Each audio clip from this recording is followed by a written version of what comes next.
Hi hello friends, welcome to Anjani world. Madhu Meenakshi వైపు చూసి, నువ్వు కూడా అలానే ఆలోచిస్తావా మీనాక్షి అని అడుగుతుంది మధు. అలా కాదు మధు, నిశ్చితార్థం అంటే సగం పెళ్లితో సమానం కదా.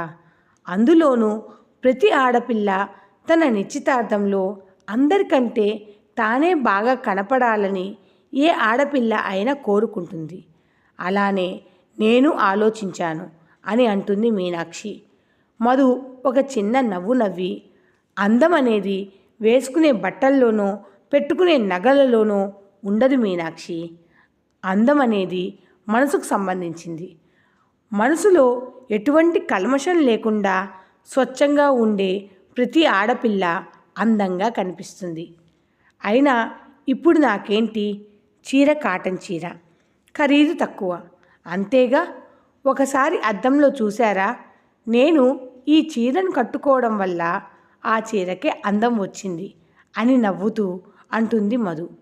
అయినా ఈ చీర నాకు బాగా నచ్చింది, చాలా కంఫర్ట్గా కూడా ఉంది అని అంటుంది మధు.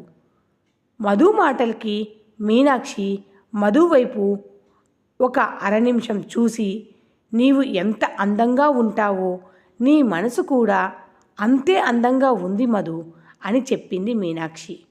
మధు మాటలకి సరోజకి చాలా కోపం వచ్చింది. అయినా తన కోపాన్ని బయట చూపించకుండా మౌనంగా ఉంది. అప్పుడే దుర్గ గదిలోకి వచ్చింది. భార్గవిని కృష్ణని చూసి, అబ్బా ఎంత అందంగా ఉన్నారో అని అంటూ, అలానే మధుని చూసి, ఏంటే ఇలాంటి చీర కట్టావు, మీ అత్తగారు పెట్టిన పట్టు చీరను కట్టుకోవాలి అని అనింది దుర్గ.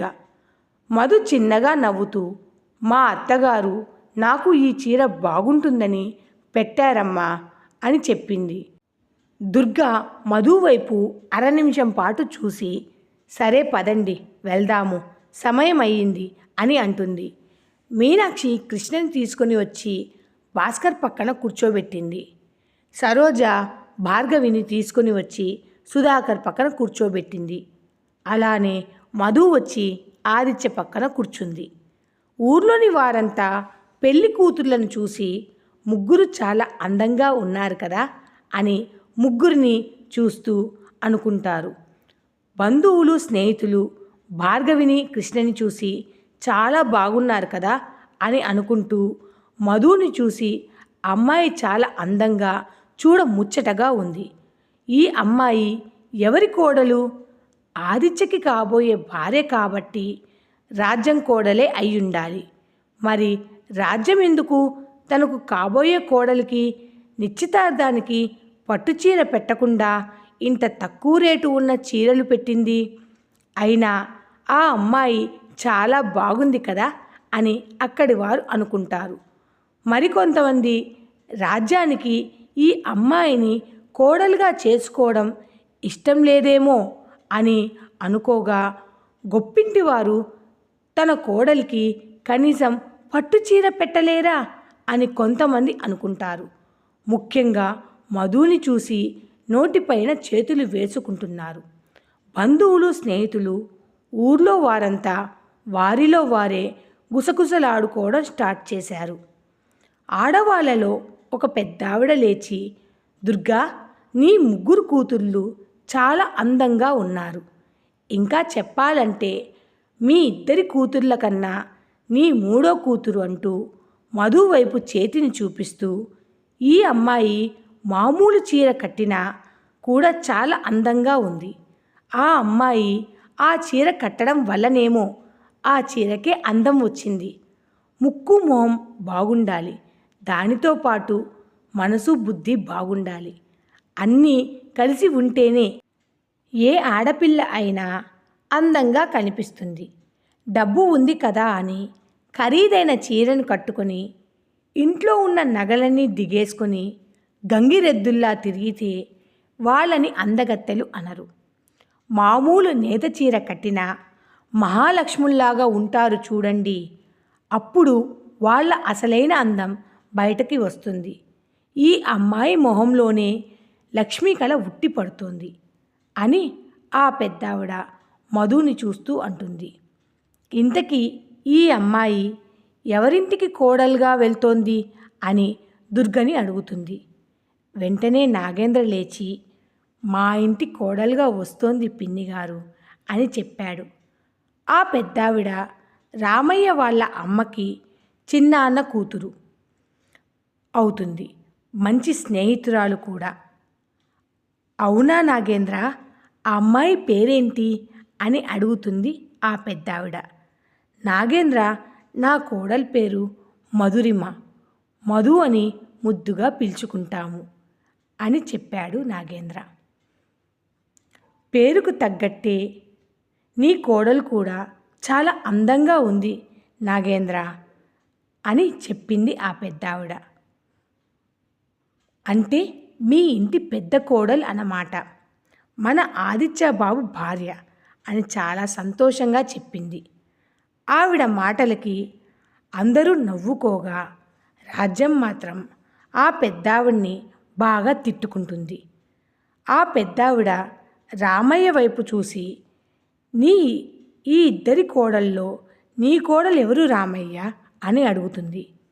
రామయ్య పైకి లేచి భార్గవి వైపు చూపిస్తూ, ఈ అమ్మాయి నా ఇంటి పెద్ద కోడలు పిన్నిగారు అని అంటాడు. పేరు భార్గవి అని చెప్పాడు రామయ్య.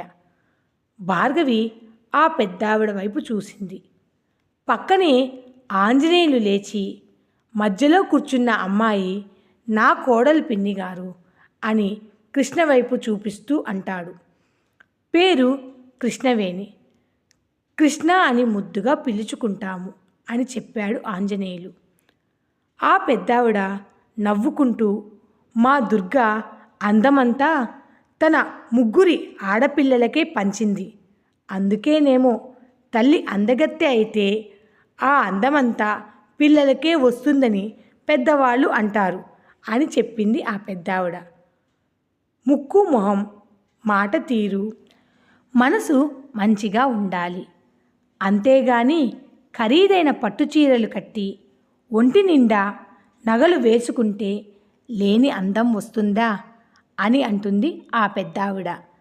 ఈ ముసిల్ది మనల్నే తిడుతోంది అక్క అని అంటుంది పూజ.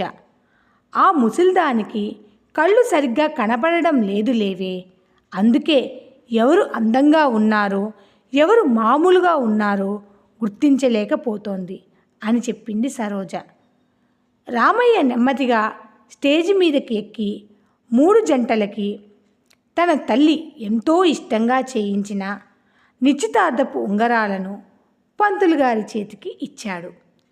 పంతులు గారు మంత్రాలు చదువుతూ 3 జంటల వైపు చూసి పూలమాలలు అందుకోమని చెప్పి సుధాకర్ని ముందుగా భార్గవి మెడలో పూలమాలలు వేయమని చెప్పి ఆ తర్వాత భార్గవిని సుధాకర్ మెడలో పూలమాలను వేయమని చెప్పాడు పంతులు గారు. భార్గవికి ఆదిత్యనే తన భర్త అని ఎన్నో కలలు కనింది. కానీ ఇలా సుధాకర్తో తన నిశ్చితార్థం జరగడాన్ని తాను జీర్ణించుకోలేకపోతోంది. సుధాకర్ భార్గవి మెడలో పూలమాల వేశాడు. భార్గవి తన మెడలో పూలమాల వేస్తుందని భార్గవి ముందు తల వంచుకొని నిల్చున్నాడు సుధాకర్. భార్గవి ఆదిత్య ఆలోచనలో ఉండగా పంతులు గారు, తల్లి, అబ్బాయి నీకోసం వెయిట్ చేస్తున్నాడు, ఆ పూలమాలను అబ్బాయి మెడలో వెయ్యి అని గట్టిగా చెప్పాడు.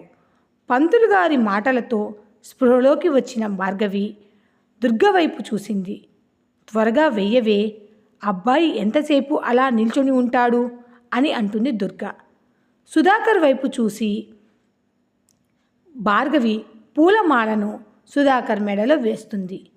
అలాగే వాళ్ళిద్దరికీ నిశ్చితార్థపు ఉంగరాలను చేతికి అందించి భార్గవిని సుధాకర్ వేలికి ఉంగరం పెట్టమని, అలానే సుధాకర్ని భార్గవి వేలికి ఉంగరం తొడగమని చెప్పాడు. ఆ మాట పంతులు గారి నోట నుంచి రావడమే ఆలస్యం. సుధాకర్ భార్గవి వేలికి ఉంగరం తొడిగేశాడు. పంతులు గారు చిన్నగా నవ్వుకుంటూ, అమ్మా, నువ్వు కూడా అబ్బాయి వేలికి ఉంగరం పెట్టు తల్లి అని చెప్పాడు. భార్గవి ఇష్టం లేకపోయినా ఎలా అయినా ఈ పెళ్ళి జరగదు అని గట్టి నమ్మకంతో సుధాకర్ వేలికి ఉంగరం తొడిగింది. అలానే భాస్కర్ కృష్ణలకు కూడా పూలమాలలు చేతికిచ్చి కృష్ణ మెడలో పూలమాల వేయమని, తర్వాత కృష్ణని భాస్కర్ మెడలో పూలమాల వేయమని చెప్పి వాళ్ళకు కూడా నిశ్చితార్థపు ఉంగరాలను చేతికిచ్చి కృష్ణని భాస్కర్కి ఉంగరం పెట్టమని చెప్పి తర్వాత భాస్కర్ని కృష్ణవేలికి ఉంగరం తొడగమని చెప్పాడు పంతులు గారు. ఇక్కడ కృష్ణ భాస్కర్ వైపు కోపంగా చూస్తూ, నువ్వు నాకు ముందుగా పూలమాలను వేసేదేంటి? నేనే నీకు ముందుగా పూలమాలను వేస్తాను అని భాస్కర్ కంటే ముందు కృష్ణని పూలమాలను భాస్కర్ మెడలో వేసింది. భాస్కర్కి ఒక నిమిషం కృష్ణ తొందరను చూసి తన మనసులోనే మురిసిపోయాడు భాస్కర్. కృష్ణ అయితే అదే తొందరలో ఉంగరం కూడా భాస్కర్ వేలికి పెట్టింది.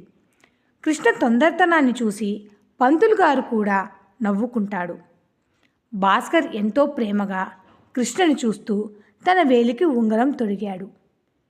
ఇక చివరిగా ఆదిత్య మధుల దగ్గరికి వచ్చాడు పంతులు గారు.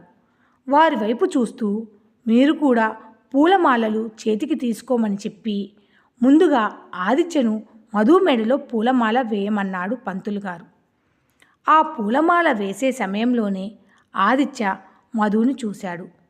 అంతే, అలానే చూస్తూ ఉండిపోయాడు ఆదిత్య. మధుని కింద నుంచి పైకి ఒకసారి చూసి, మెడలో చిన్న నెక్లెస్, ఫేస్కి ఎటువంటి మేకప్ లేకపోయినా ఆ చీర రంగుతో మధు యొక్క స్కిన్ చాలా బ్రైట్గా కనిపిస్తోంది. ఆ చీర కట్టులో మధు చాలా అందంగా కనిపించింది ఆదిత్యకి. పంతులు గారు ఆదిత్యని పిలవడంతో ఈ లోకంలోకి వచ్చిన ఆదిత్య, బామ్మగారు చెప్పింది నిజమే, మధు నేత చీర కట్టినా చాలా అందంగా ఉంది. పైగా మధు ఆ చీర కట్టడం వల్ల ఆ చీరకి అందం వచ్చింది.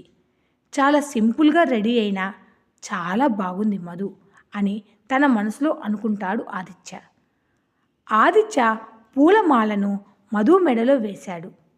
ఇక నువ్వు పూలమాలను అబ్బాయి మెడలో వేయి తల్లి అని చెప్పాడు పంతులు గారు.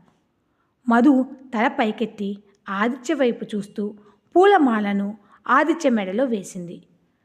ఆదిత్య చూపు మధునే చూస్తూ ఉండడంతో మధు ఆదిత్య చూపుని గమనించి తలదించుకుంది.